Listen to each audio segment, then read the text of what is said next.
it's only fair that a musician goes first. We first have a uniform traffic code in the city so that everybody does follow the same rules and we can get to events on time. I think we need to do that first of all. It's almost my turn to say, where is Mr. Traffic Ramaswamy when you need him? On uniform civil code, so my learned colleagues, of course, know far more in terms of the law and in terms of the interpretation of the law. So I'm going to stick to talking as a citizen, first of all. I looked up the meaning of the word civil and what it means in general before I get to Article 44 and what it means to India. The word civil, by definition, means of the people, not relating to ecclesiastical or political issues. In India, the word civil has automatically brought in both political connotations as well as religious connotations.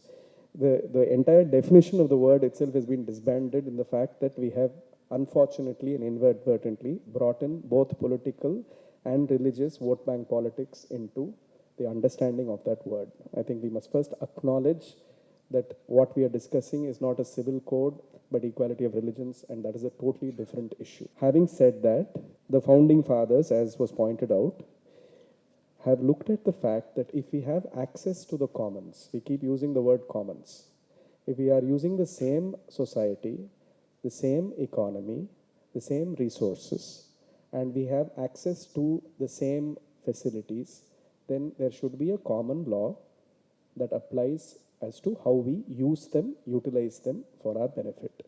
There cannot be different ways of interpreting how we use the commons.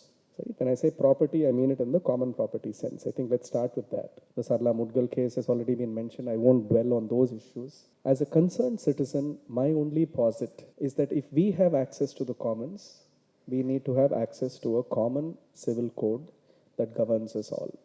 The moment we start interpreting or misinterpreting the law to mean different things for different people, based on whatever beliefs or whatever sentiments we have, I don't think we are looking at ourselves as an equal society anymore, but we are looking at ourselves as a congregation of unequals who are somehow being brought together just because we live in the same geographic region. And that cannot be held as true. A civil code, a uniform civil code is welcome if it is gender just, right? I think a bigger issue is that we need to look at gender justice. Gender justice and gender equality also do not mean the same things. I think we have to be very cognizant of the fact that we are an ununiform country. We are an ununiform world, right? A gender just uniform civil code is highly welcome, and for that, not only do I give my argument in support of it, but I also say that we need to look at reform within that civil code to see how to make it gender just. And having said that, I think I will yield to whoever else has to come after me. But if anybody is going to do a uniform traffic code, please let me know, because I would like to support that petition very, very, very, very much. Thank you very much.